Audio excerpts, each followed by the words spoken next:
তো হ্যালো বন্ধুরা, আবার তোমাদের জন্য নতুন ভিডিও নিয়ে চলে এসেছে। ঠিক আছে, আজ আমরা করবো কারণ প্রকাশনের যে টার্গেট বইটা আছে কম্পিউটারের জন্য সাজেশন বইটি 2027। তোমরা পাশে দেখতে পাচ্ছ এই বইটিকে আমরা সলভ করবো। এটা আমরা করবো সেকেন্ড সেমটির জন্য, মানে তোমাদের সামনে যে পরীক্ষাগুলো আসছে সেকেন্ড সেমটি সেটা আমরা সলভ করবো। তো আমরা প্রথমে করবো টার্গেটে বাংলা। ঠিক আছে, আমাদের যে সেকেন্ড সেমটিটা আছে সেই সেকেন্ড সেমটির জন্য যে এগুলো আছে তোমাদের টার্গেট প্রকাশনের যে এই কোশ্চেনগুলো বলেছে, যে সাজেশনগুলো দিয়েছে, ঠিক আছে, ওই মডেল হিসাবে ওইগুলো আমরা একটা করে করবো। তো চলো তোমরা দেখতে চাবো।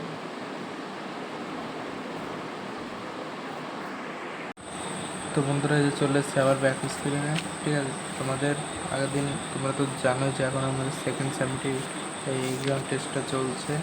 এটা হচ্ছে এখন তোমাদের বাঁকুড়া যে স্কুলটায় করাচ্ছি। আগের দিন তোমাদের পার্ট 1-এ এই পর্যন্ত করিয়ে দিয়েছি, এবার তোমাদের করাবো এখান থেকে পার্ট 2-তে বাকি পোর্শনটা হবে। তো চলো কথা না বাড়িয়ে তোমাদের শুরু করা যাক। তোমরা কিন্তু বন্ধুরা একটু ফলো করবে, কোনো স্কিপ করবে না। স্কিপ করলে কিন্তু তোমাদের যে ইম্পর্টেন্ট কোশ্চেনগুলো সেগুলো কিন্তু তোমরা জানতে পারবে না। ঠিক আছে, তো এখানে হচ্ছে অভিষেক। আমি কিন্তু তোমাদের এবার এটাকে একটা প্লে লিস্ট বানিয়ে দেবো, তোমরা ভালোভাবে দেখতে পারবে। অভিষেক অবলম্বে কার কীভাবে অভিষেক করার কথা বলা হয়েছে। এখানে ইন্দ্রজিতের কথা বলা হয়েছে, ইন্দ্রজিতের অভিষেক করার কথা বলা হয়েছে। ইন্দ্রজিৎকে তার বাবা যেমনভাবে, মানে তার পিতা রাবণ যেমনভাবে গঙ্গা জল দিয়ে অভিষেক করেছিল সেই ঘটনাকে তুলে ধরা হয়েছে। এটা কিন্তু তোমরা সহজ ভাষায় লিখে দিতে পারো। তারপর হচ্ছে হরিদার সংসার কীভাবে চলতো। হরিদা তো জানোই যে সপ্তাহে এক দুই দিন বেরোতেন বহুরূপী সেজে, এবং যা ওনার ছদ্মবেশে 1 পয়সা 2 পয়সা করে লাভ, মানে লাভ হতো, সেটা থেকে উনি তার সংসার চলতো।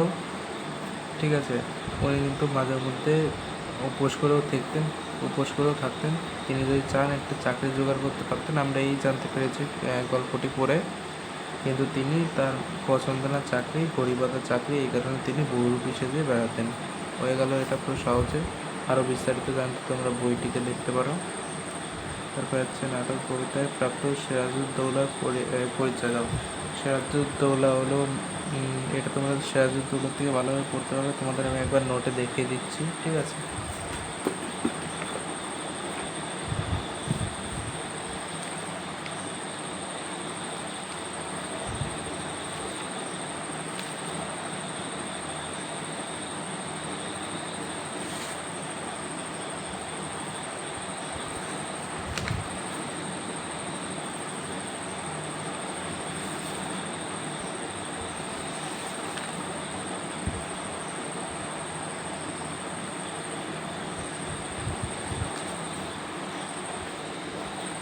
এই দেখো বন্ধুরা, এই যে এটা লিখে দিলে পরে, এই উত্তরটুকু লিখে দিলে পরে তোমাদের হয়ে যাবে।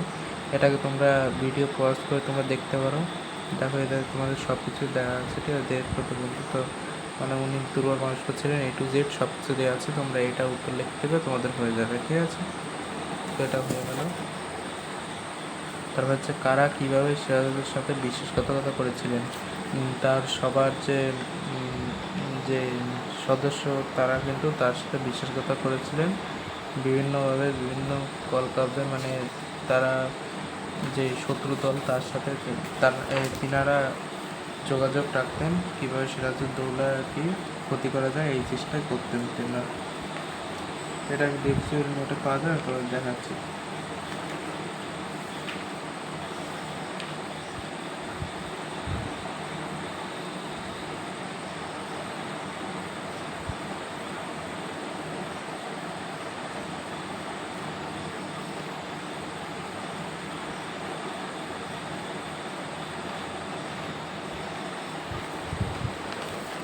এই যে তোমরা কিন্তু ভদ্রের অযোগ্য তোমরা। ঠিক আছে, এই কোশ্চেনটাও কিন্তু খুবই ইম্পর্ট্যান্ট। আমি তারপর কিছু কিছু কোশ্চেন বলে দেবো, এটা তোমরা করতে পারো। আর তোমরা যে কোশ্চেনটা বললাম একটু আগে, ওটাই তোমরা এই উত্তরটা বসিয়ে দিতে পারো। তোমরা কিন্তু ভিডিও পজ করে দেখে নাও এটা।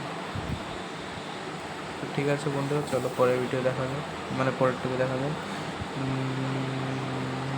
মল্লিককে নিমাইবাবু ষড়যন্ত্রে হ্রাস করলেন। মল্লিক কে ছিলেন? ইনি ছিলেন হচ্ছে আমরা বই থেকে যা জানতে পেরেছি যে ইনি একজন দেশদ্রোহী ছিলেন, কিন্তু ইনার আসল নাম হচ্ছে গিরিশ মহাপাত্র। পরবর্তীতে কিন্তু কিছু বলা হয়নি, কিন্তু আমরা বুঝতে পেরেছি যে গিরিশ মহাপাত্র ছিল সব্যসাচী মল্লিক। ঠিক আছে, তাকে জিজ্ঞাসাবাদের সময় কী পরিস্থিতিতে পাওয়া যায়? নেবুর তেল। ঠিক আছে, ইনি একজন ডাক্তার ছিলেন।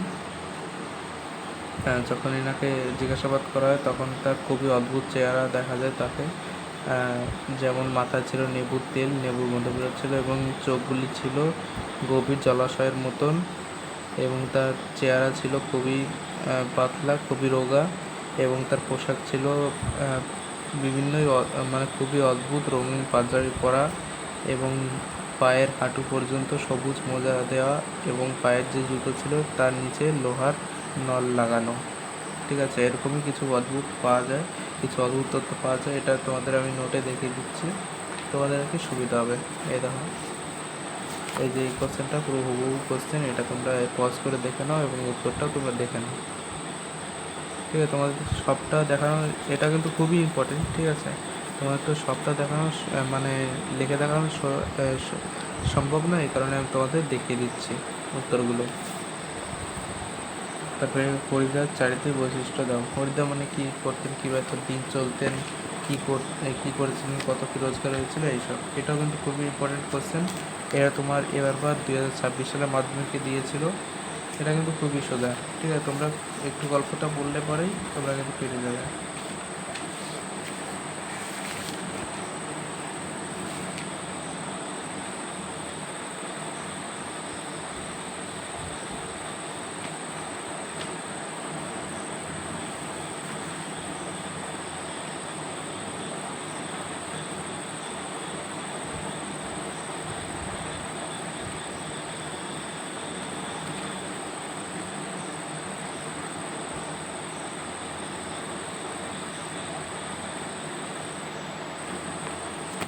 এই যে তোমরা এটা করে দিতে পারো, এই কোশ্চেনটির উত্তর। ঠিক আছে, এটা কিন্তু ওর সাথে একদম মিলে যাবে। এই কোশ্চেনটির উত্তর পড়লে পরে হয়ে যাবে। তোমরা একবার এই করে নিতে পারো, স্ক্রিনশট করা যাবে না, একবার তোমরা ভিডিও পজ করে দেখে নিতে পারো।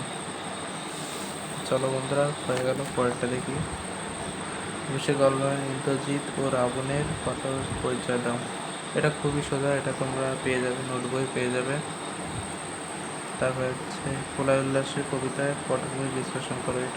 এটাও সোজা, একটু কঠিন, তোমরা খুঁজতে পারে পেয়ে যাবে। ঠিক আছে, তারপরে না না কতবার বললুম কুনোইটা এত ভাঙবে না, কে কাকে, মানে ক্ষিতীশ কোনিকে এই কথা বলেছিল, যে পরিস্থিতিতে মন্তব্য করেছিল তাদের আলোচনা করো। এটা গেল, এটা কোনো ইম্পর্টেন্ট নেই, এটা ছেড়ে দাও। পরেরটা দেখো।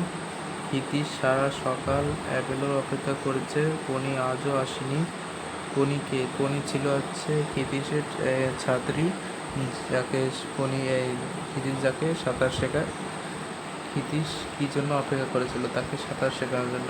কোনি আসেনি কেন? কারণ সেদিন তার দাদা মারা গেছিলেন, এই কারণে কোনি আসেনি। কোনি খুবই ভেঙে পড়েছিল, এই কারণে। কয়েকটি আছে, একটি রক্তদানের শিবির প্রদান করো। এটা আমি তোমাদের কমেন্ট বক্সে দিয়ে দেবো। ঠিক আছে, উত্তরটি এটা তোমাদের এবারবার দিয়েছিল। ঠিক আছে, এবারবার মাধ্যমিক পরীক্ষায় দিয়েছিল।